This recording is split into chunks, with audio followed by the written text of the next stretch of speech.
Discovered my brother invented a mysterious great aunt to manipulate his wife into naming their daughter after her. So my brother and his wife are expecting their first girl after 2 boys. I absolutely adore Ricky and Jace, and my sister-in-law does too, but she's always longed for a daughter and is over the moon about finally having one. She's already picked out the name Chloe, which she loves. My brother, on the other hand, hates the name Chloe and is adamant about naming their daughter Stephanie instead. This has sparked arguments between them ever since they learned the gender. Last night, I arrived late at my parents' house, and as it happened, my sister-in-law was the only one still up. We chatted for a bit, nothing out of the ordinary, when suddenly she asked me the strangest question: did I know any stories about our great-aunt Stephanie? I was genuinely caught off guard. Who? I blurted out. She clarified she meant our grandmother's older sister who supposedly died when Grandma was a little girl. But as far as I know, our grandma had 2 sisters, Judy and Lynn. No one in our family has ever been named Stephanie. Confused, I told her that, and she quickly changed the subject. Our conversation drifted off, and before long, we both headed to bed. The next morning at breakfast, the tension was thick enough to cut. Both my brother and his wife sat there looking miserable, and even the kids picked up on it. Ricky couldn't stop himself and kept saying, "Stop being grumpy on Christmas." Clearly, I wasn't imagining things. I eventually found a chance to get my brother alone and pressed him about what was going on. He snapped at me for meddling and bluntly told me to stay out of his marriage. Now he's furious with me, and my sister-in-law won't even speak to me. I'm genuinely anxious about involving our parents and throwing them into the mix, especially when I don't even understand what's happening here. Either my grandmother had a mysterious secret sister I somehow never heard about that my brother is aware of for some reason, or my brother made up a non-existent family member to sway his wife into naming their kid Stephanie. Both options are equally bizarre to me. And maybe, just maybe, there's some third explanation I'm missing here. Stood out as the only hitch in an otherwise smooth gift opening. I couldn't help but notice the looks exchanged over those little plastic figures, but thankfully, the moment quickly passed in the tide of gifts. What really stood out to me was how my brother seemed determined to make amends. I could tell that he realized he'd crossed a line recently, and I watched as he was especially attentive to his wife throughout the morning. At one point, he told her about his plan to get Chloe's name embroidered on some things once they returned home, a small gesture, but it meant a lot. He didn't stop there. He volunteered to take over Christmas breakfast, insisting that our mom take a break for once. When I opened his present to me, he shot me an apologetic grin that said more than words could. It was his way of saying, "I'm sorry," and it felt genuine. All in all, the morning was filled with warmth and forgiveness. With everyone pulling together and that sense of holiday spirit in the air, I couldn't help but feel that everything was going to be just fine. Update 3. When I told Mikey and his wife that I'd figured out what he was up to, there was genuine confusion on Mikey's face. After all, he knows I have absolutely no interest in comics.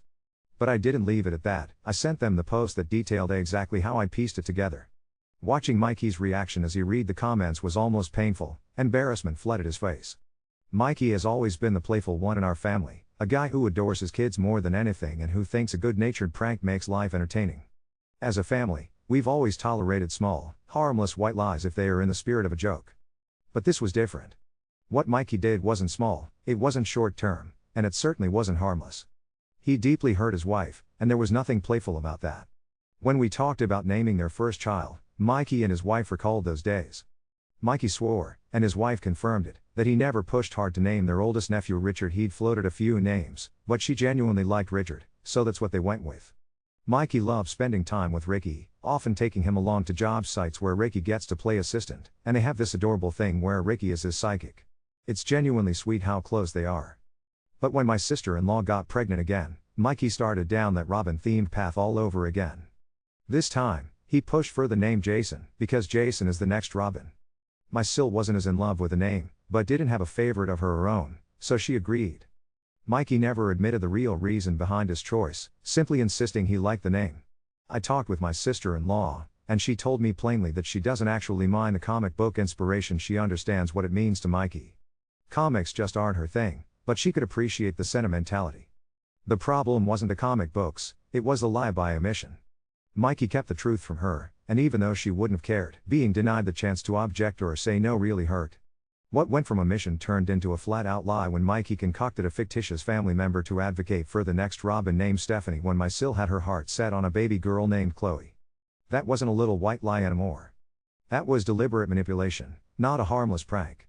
After some initial defensiveness, Mikey and my sister-in-law had a private conversation the next morning, and it finally hit him how wrong he'd been. He truly apologized. My sil could tell his sincerity, and that's never been something Mikey could fake. He feels terrible for betraying her trust, and even worse for dragging their children into it.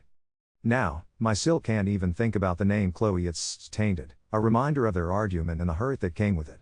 She wants to look for a new name, maybe something that connects to her own interests, like Mallory or Rita. For now, though, she just wants time to step away from it all. Their marriage isn't teetering on the edge, but I know there's a wound now.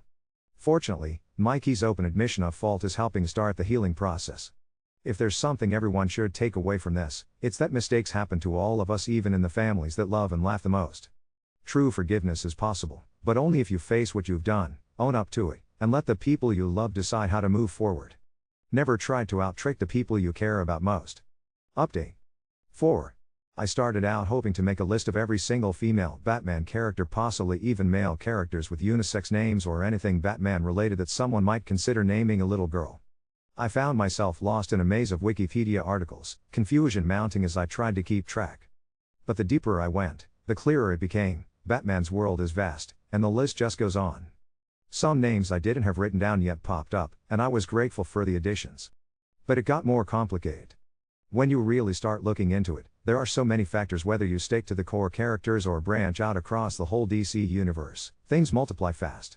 Multiple comic book series have featured Batman as a central figure, and these have been going for well over 50 years. You have the Golden Age Detective Comics, the ongoing main Batman series, plus arcs like Justice League and Justice League America, each spinning up their own secondary characters. Take Dinah, for instance. You won't find her in the main Batman series, but she's there in Justice League. Dinah Drake and Dinah Lance, both women who have taken on the Black Canary identity. After taking a look at an enormous compilation, I realized it's a mountain of names, far more than I could ever track on my own. There are just so many characters connected to Batman, especially if you're considering side series and alternate universes. At this point, it actually seems far easier to take any female name my sister-in-law likes and research whether that name has a Batman connection, rather than attempt to gather every possibility in advance. The sheer scale of it all was eye-opening. I learned that sometimes, diving deep into the Batman universe teaches you more about its endless scope than you ever expected. Update 5. Mom was waiting for me in the driveway, coat half on over her cardigan like she'd forgotten how sleeves work. "We're going to Nana's," she said, already heading for the car. "I need you there." The sky had that raw winter light that makes everything look like it's cut from paper. Mom didn't speak the whole drive, just worried the edge of a napkin into lace. Nana answered her door in slippers and lipstick, a little queen in a cotton robe. The place smelled like lemon oil and laundry, and the radiator was clicking. Mom didn't waste time with niceties, didn't ask about the plant on the windowsill or the neighbor who always leaves groceries in the hall. She went straight in with, "Ma, did you ever have another sister?" Nana just looked at her, and then at me, and then past me at the spot where the TV remote always hides, like if she wished hard enough she could change the channel. Her mouth trembled, once. "We do not talk about that," she said, not to scold, but like she was telling a bedtime rule. "We never did." Mom sat down on the little sofa that squeaks and took Nana's hand. "I know," she said, voice soft. "But I need to talk about it now. It turns out my grandmother did have an older sister. Her name was Stefka, at home Stefka, the way their mother said it, a pet name that sits between your teeth and hums, but on a paper somewhere a careful hand had written Stephanie. She died before the others were born. Scarlet fever or diphtheria, Nana couldn't remember exactly, only that she was always hot and then she was small and quiet. They were still in the old apartment then, the one that smelled like boiled potatoes. After she died, Nana said, her mother took down the little blue coat with the rabbit buttons and wrapped it in tissue and put it in the back of the hall closet. She never took it out again. We didn't say her name, Nana told us.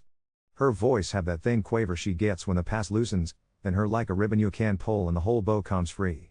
Names call things. We didn't call. Her eyes were shiny, but she didn't cry. She squeezed Mom's fingers, in a way I recognized from every scraped knee we had as kids. "I kept a peace," she said, like it was a confession. She got up stubborn, waving me away when I tried to help and shuffled to the bedroom. The heat rattled. I could hear her rummaging in the top of the closet, the particular shush of tissue against cardboard I've heard my whole life. When she came back she was holding one of those old cookie tins with a snowy village on the lid, the kind no one ever actually fills with cookies. Inside was a soft tumble of yellow tissue and, laid into the folds like a secret, a child's bracelet. It was brass gone almost pink, and the tiny plaque had an engraving so light you had to tilt it to catch the letters. F. I don't know how to describe the way the room felt then. Like the house inhaled. Like someone we didn't know had been in the corner all along and had only just now stowed up. Nana set the bracelet in my mom's palm and covered it with her own like she was keeping a moth safe. I was going to take it with me, Nana said simply. But maybe it is time someone else keeps it. On the drive back, Mom said, we're not telling Mikey yet until I can think. But by the time we got to her house, she was dialing. He came over with my sister-in-law not even 10 minutes later, coat unzipped, hair a mess, eyes pink like he'd been fighting. Tears in the car or the cold had slapped him good. He looked braced for one kind of storm and walked into another. Mom didn't start with a speech. She put the tin on the kitchen table and opened the lid.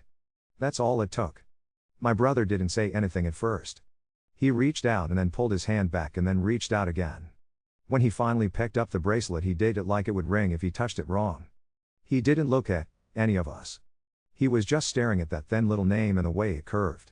There was this flicker across his face: shame, recognition, a sort of soft horror that he'd been shouting Stephanie into the air like a party trick, and somewhere in our history a small girl had answered. He was very quiet. He said, I didn't know. I believed him. We all did. He wasn't the only one crying, and it wasn't about the argument anymore. My sister-in-law touched the edge of the tin like she needed to make contact with something real. She didn't say anything for a while, either. She just listened while Nana's voice, through speakerphone, told the same few facts again. A hot little girl. A quiet house. A blue coat that went into a closet and never came out. We passed the bracelet carefully between our palms, turned it in the light, learned a new kind of family weight in the tilt of a brass loop. Eventually, my sister-in-law took a breath and spoke very carefully, like she was aligning stones across a creek. I still don't want to use Stephanie, she said, and no one even glanced at my brother because this wasn't his to answer. I don't want it to be tied to what happened. She looked at my mom then, and touched the bracelet again, and her mouth went soft in that way it does when she's imagining a person, not a name. But I would like to carry her. If that's okay. Mom nodded. She didn't trust her voice. She squeezed her eyes shut for a second like she was bottling herself back together.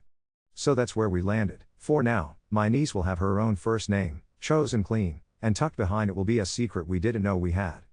Not a fix, not a magic trick to make the last week disappear, but a thread that tied in anyway. We don't have the first name yet. That part is still a bruise, and I think it will heal into something new when it's good and ready. My sister-in-law mentioned Rita again, like she was trying a flavor she decided she still liked, and no one pointed out anything about anything. The room had learned not to speak comic books over ghosts. The boys wandered in during all of this on a mission for string cheese, oblivious to the way the grown-ups were blinking hard around a cookie tin. Ricky pointed at the bracelet and said, "Is that the baby's?" And Mikey crouched to their height and said, "No, kiddo. It belonged to someone a long time ago. We're just remembering her right now." It was such a small, ordinary sentence, and it tilted the whole afternoon closer to something you could live inside of. After they had snacks, Mikey took the boys into the den and sat with them on the carpet. I watched him do something he should have done days ago. He told them that he'd been silly about names and that he'd told a story that wasn't true. He told them people aren't named after superheroes unless they want to be, and that names come from love, not tricks. Ricky, who is 7 and unflappably straightforward, said, "So I can still be Robin if I want." And Mikey laughed wetly and said, "You can be anything you want, buddy. You don't have to be because of your name." Jay said, "I want to be a triceratops," and it ended that. The den turned back into a fort, the bracelet went back into its tissue nest, and the house remembered how to be loud. Before they left, my sister-in-law asked if she could borrow the bracelet for a little while. "Just to keep it safe," she said, thumb stroking the curve again. "Just to think." Mom agreed on one condition: that when the time came, it would be sewn into the lining of a little white sweater or taped under a crepe drawer or tucked somewhere quiet that only we would know. "Names call things," Nana had said. "Maybe we don't have to call, but we can keep." On my way home, I stopped at the light by the old church, and it occurred to me that this whole ridiculous mess started because my brother wanted to make a joke without saying the quiet part out loud. Instead, he said a little girl's name, and the quiet part answered. The world is too strange for coincidence, and not quite magical enough for it to mean anything at all. We just found a hand in a drawer we didn't know we had, and we get to hold it now, carefully, and choose where to carry it. Tomorrow, Mom is going with Nana to the rectory to see if there is a record, a crooked entry in a ledger with a purple stamp we can touch with our fingers. Maybe there will be nothing. Maybe the only proof will always be the press of tiny letters on a bracelet that sat in a tin under a pile of wrinkled Christmas napkins. Either way, there's a space at our table I can feel now, and it feels somehow, after everything, less like a wound and more like a place being set. Update 6. The rectory office smelled like coffee that had gone past its chance and candle wax that never does. There was a radiator the size of a refrigerator muttering in the corner and a calendar with saints marching across January and tiny painted feet. Mrs. Delvecchio, the parish secretary since 1989, per a plaque I didn't need to read to believe, had a ring of keys like a jailer in a cardigan with a safety pin holding one sleeve in place. She didn't blink when my mother said we were looking for a ghost. She only said, "All right," and reached for the gray drawer that sticks. The book she brought out had the heft of something that had seen more dinners than some people, its edges the color of tea and the leather making that old shoes sound when she set it down. We all leaned in the way people do around a crib. Mom and Nana sat side by side on the little visitor chairs. Nana had on the scarf with the cherries because she always wears cheer to do battle with sad. I stood, one hand crooked under the book as if I could steady the pass with my palm. It took time. The priestly handwriting was a flock, tiny and obedient, names without faces trotting along lines. Mrs. Delvecchio used a metal ruler like a tightrope, sliding it down in patient inches. She hummed tunelessly under her breath and made the sign of the cross at a name out of habit, not meaning to show us, just her hands teaching the air what they always do. And then she stopped, and we all felt her stop like you feel a train change tracks. "Here," she said, fingertip landing on our family as if she'd always known where it lived. The ink was a little blotted there, like the page had been wet and dried in a hurry. Stefania Case, parents Jan and Maria, godparents, 2 names I've never heard in my life and still felt like cousins.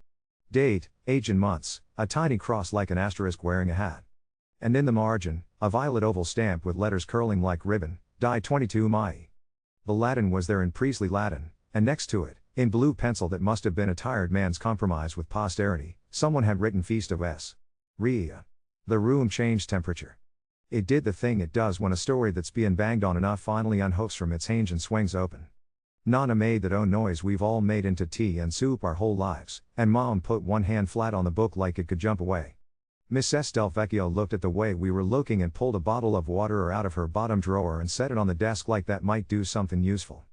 And Mom started, and couldn't finish what? Hiccup picture? Borrow of the past? Heap a day? Mrs. Delvecchio nodded anyway and fetched the copier out of the corner where it sleeps under a crocheted cover. She made a copy and then, after a blink at the blue pencil, she made us another one to keep and one for the file with our last name on it. "Some of us like to have 2, she said, voice practical and kind. In case one goes missing in a drawer. There was a map the size of a twine bed stapled to a corkboard on the hallway outside the office. The cemetery plots were squares in a tidy parade, each with a number like a tiny address. The sexton was a man with a beard that had given up on being one color and a hat that belonged to a different decade. He walked us out to a field that looked like the surface of a cake under all that hard January light, frosted smooth, the knife marks of paths only just visible. The baby section was a low place under a hawthorn, and there were fat concrete lambs here and there, some new and some whose faces had been weathered into something features refused to be. He pointed to a spot that didn't seem any different from the others. There was a little aluminum tag staked at the edge with a number hand punched into it and a patch of ground that even under frost looked slightly disturbing to anyone who spends a lot of time noticing things. "Here," he said, and nodded once, the way man like him nods so as not to jostle a name. We didn't have flowers. No one had thought that far ahead. Nana had a peppermint in her pocket and tucked it into my palm, and I tucked it into the notch of the hawthorn near enough to count. It felt ridiculous and exactly right. Mom had worn that cherry scarf and took it off and tore a thin strip from the inside seam, ruining something wearable to make something keepable, which is our family all over, and tied it down low where only someone on their knees would see it. The strip looked like a ton of summer in the winter grass. We didn't stay long. Cold makes reverence simple. On the way back, my phone did that small panic dance of a call trying to get through a neighborhood full of old porches. It was my sister-in-law. She and Mikey were at her appointment, the good, boring check where you count fingers and shadows. She put me on speaker and then on video, and suddenly I was looking at a black and white ocean and then a small flick of an elbow that meant person. The tech was kind and bright as all sunlit rooms and said, "She's shy today," and my sister-in-law laughed like she hadn't been holding her breath since Halloween and said, "Of course she is," and I could have climbed right into the light on her face. We went back to the house with paper that said what we already knew and a piece of scarf missing and our pockets full of new cold. Mikey and the boys were there before we could set bags down because somewhere along the road my mother's thumb had gotten brave and sent 2 words, "We found." Mikey came to the porch without a coat, ordinary idiot that he is, and I couldn't even scold him because his eyes were doing that thing eyes do when they've been asked too much and keep saying yes. He kissed the top of Nana's hair without asking her, which is allowed when you are truly sorry. We put the photocopy on the table and all leaned the way we had in the office. Ricky put his chin on the table's edge and breathed on the paper like he does to glass to draw little goats. He traced the purple stamp with one fingertip, not touching, and asked, "Is that a superpower?" And Nana said, "Something like that, which is how to tell the truth to children in our family." It was my sister-in-law who saw it, really saw it, the blue pencil words in the day sitting there like a small lit bulb in the margin. She said the name out loud like she was tasting it, the way she did with Rita in the kitchen the other day, and this time it tasted different. "Feast of Saint Rita," she said, and her mouth made a little of the way mouths do when something clicks into place with such a quiet sound you still hear it everywhere. She looked at me and then at my mom and then at my belly, which is not mine, which is hilarious, and then back at the copy as if the paper might trot if we were wrong. I think that's her," she said, and there was a looseness in her shoulders like a knot coming out untangled instead of cut. We didn't make a proclamation. No one stood on a chair. The house did its same noise as the clock that thinks everything is late, the dog next door coughing his opinion of squirrels into the afternoon. But around the table, 4 grown-ups who have been tripping over each other's love for a week settled a little. Mikey swallowed and nodded and didn't try to make a joke, which is the bravest thing I've ever seen him do. My sister-in-law folded the photocopy in thirds like an altar that travels and slid it into her purse. "First name is ours," she said softly, like a reminder and a spell, "but maybe it's always been hers too. The middle will be a carrying. The first might be a door." That night, when the house was being ordinary again and the bracelet was back to sleeping in tissue, Mikey sat with the boys in the den and helped them make paper snowflakes with too many cuts in them. Ricky insisted on a bat shape on his and then decided against it halfway through, and Jace ate the paste and shouted Triceratops at the ceiling because he is a scientist. Mikey cut one badly, on purpose, and wrote a letter R in the corner like a person and signing a treaty with himself. Mom called Nana to tell her about the cemetery and what we tied and where, and Nana said, "Good," and then she said, "Put salt on the step, I am not breaking a hip for your ghosts." She asked, in that sideways way of hers, if the baby had a name yet, and when Mom said a maybe like a wood stove that hasn't quite caught, Nana sighed in approval you could feel through the line. "Rita is a good woman," she said. "She knows about impossible things." I could hear her unwrap a candy with the other hand, the little brass of the bracelet chiming gently in a box on the dresser between whatever holds us here and whatever doesn't. Later, because apparently this is how the world happens now, we all went back to the church for the 6 o'clock mass we never go to. No one was there but 3 old men who pray with their hats in their hands, and a girl with hair the same color as my sister-in-law's trying to balance a toddler on a hip. There's a statue of Saint Rita near the side altar, roses at her feet, a thorn tucked in her forehead like a thought you can't pluck out. We didn't make a circle or put our hands on it like a movie. We just sat in the pew behind the heater, letting ourselves be warmed by something we hadn't had to ask for, and when the quiet part of the service came the boys whispered questions about thorns and heroes and allowed themselves to believe absolutely everything at once for a whole minute. On the way out, Ricky tugged my sleeve and said, "When she gets here, can I tell her about the secret in the sweater?" And I said, "You can tell her everything," and he told me, solemn as an owl, but not loud, and I said, "Right," and held the door while the cold tried to come in anyway. The sky had gone that thick dark that feels like velvet with a nap. The stoplight by the old church blinked red into empty intersection, steady as a heartbeat on a machine. We walked to the car with our hands full of nothing and everything, and I don't know a better way to say it than this, the name we hadn't been calling had called us, gently, toward the right door, and when we knocked it was just a room that already had our coats on the hooks. Update 7. The storm that wasn't on anyone's phone happened anyway, one of those short, mean squalls that throws sugar on the streets and then sulks away before you can be properly mad at it. Everything got that squeak underfoot and the sky had the color of an unripe pear. I was on my mother's porch trying to convince the doormat not to travel with me when a pickup rolled to the curb and the sexton climbed out in his hat that still refuses to agree with this decade. He had a grocery bag, the good crinkly kind, rolled at the top like a lunch for a kid you love a normal amount.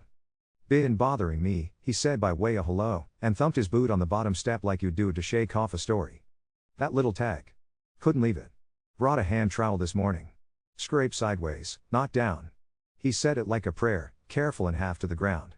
He unrolled the bag and the smell that came up was iron and vanilla somehow, old damp and whatever paper turns into when it decides to be earth again.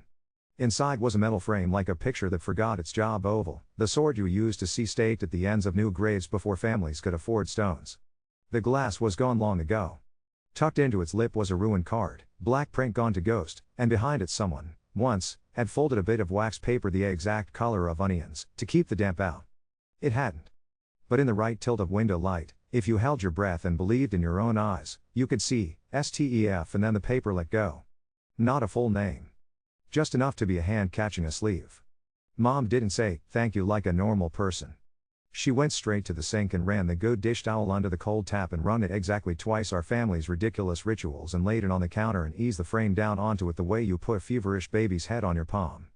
The sexton took off his hat and moved it in a slow circle like he might be clearing a table at a poker game, and then he put it back on because the kitchen has a draft in February that is determined to make itself a character.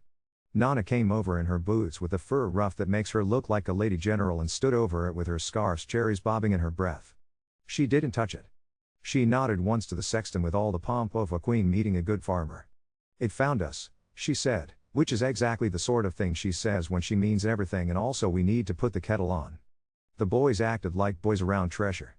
Ricky did the breath on glass hover he's been perfecting and then got scolded into the den with promises of hot chocolate if he removed his hands from history.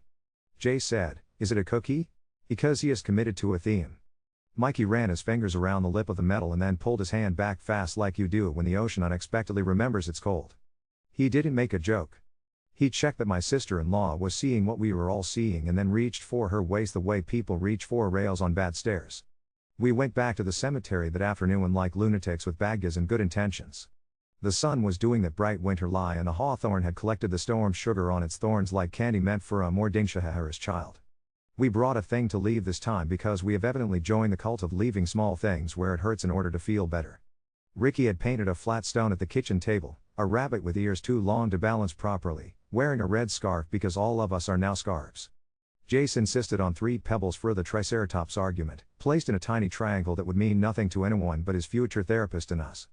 My mother had put one of Nana's cherries nipped from the frayed fringe of that scarf, because apparently nothing in this family lives unaltered to old age, on a safety pin and fastened it to the little aluminum tag the sexton had found, as if claiming a metal dog for our pack.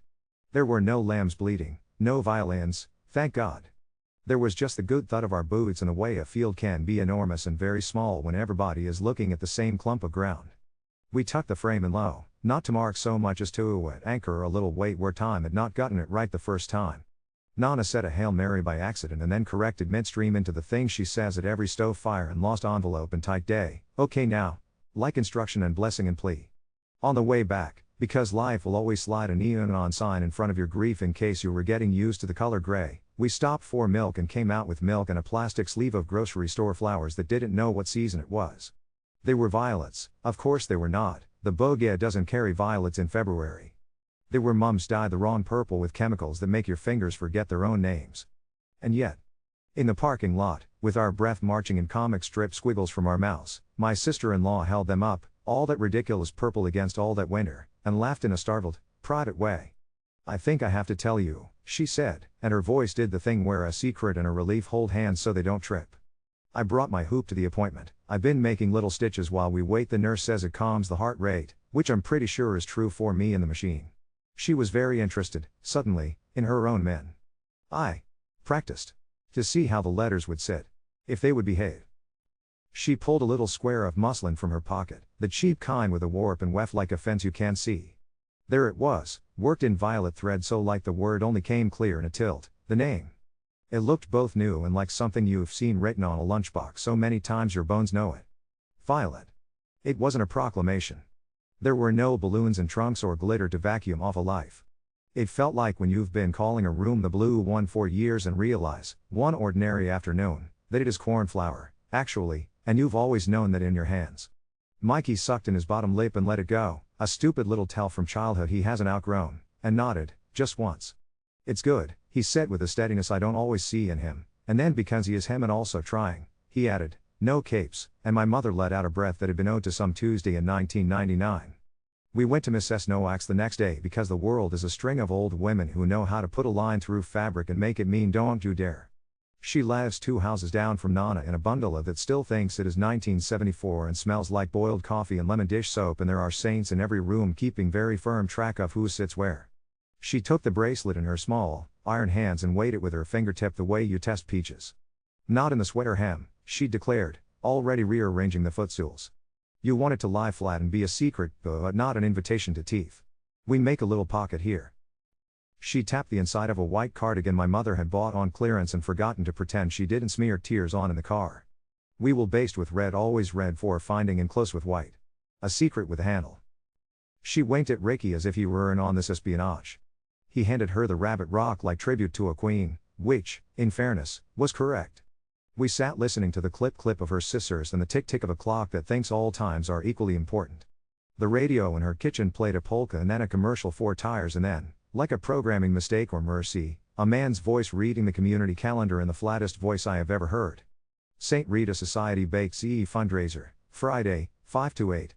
My sister-in-law looked up so fast the rabbit rock rolled and knocked against my boot, a little sound like a very small bell. We went on Friday even though we don't need ziti. We went because apparently the universe keeps writing us invitations. We're too superstitious not to RSVP.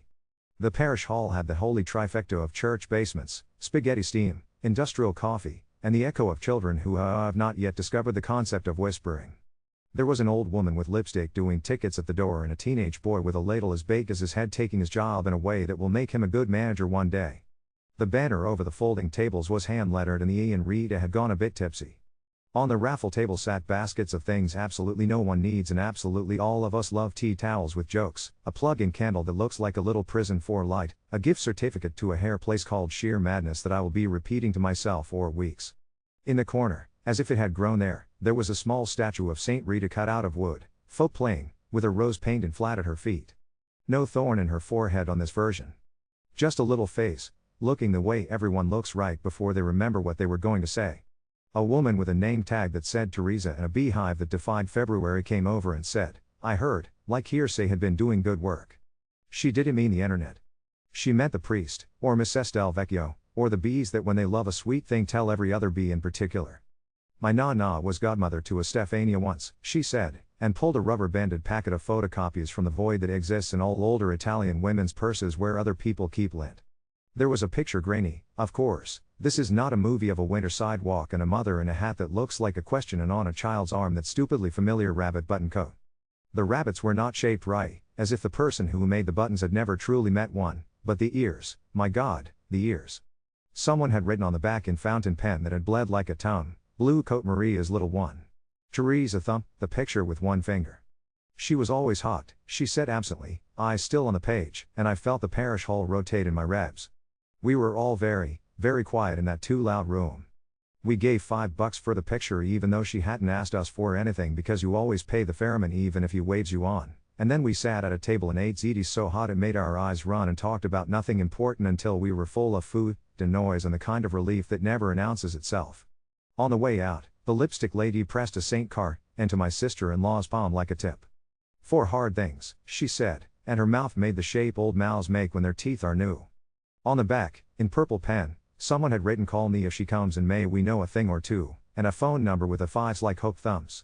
At home, Mikey took out construction paper and did something I have never seen him do, which is to prepare without making a show. He cut out letters with the boy's giant, crooked ones and the 3 of them spelled a new name across our freezer door in magnets that have been underfoot since 2013. Violet went up above the ice dispenser like a marquee in a snowstorm. Ricky stood back and crossed his arms the way small kings do and nodded as if approving a city plan. Jace ate of E, because of course he did. We laughed the way people laugh when they are afraid to cry again and have to pick one. Late, in the good dark, Mom called Nana to describe Mrs. Noack stitches red for finding, white for keeping, a pocket you have to know is there in order to know it is there. Nana made a contented noise that I think is her purr. Tuck a hair, she said, sudden as lightning. From her first comb. Old thing, old rule. We all made that ledger note in our heads, the one shaped like a tiny cross in the margin. All right. He done. Okay now. The next morning, the storm had melted into blacktop and gray and a sky so blue it felt like arrogance. The violet stamp had been on a page. Now there was a purple word upon the freezer. Under the crib that is still a box in the hall, there is tape ready, and in a little white sweater there is a pocket that keeps ringing softly even when no one is touching it. Names call things. We are learning how to answer, like people who have both ears and hands.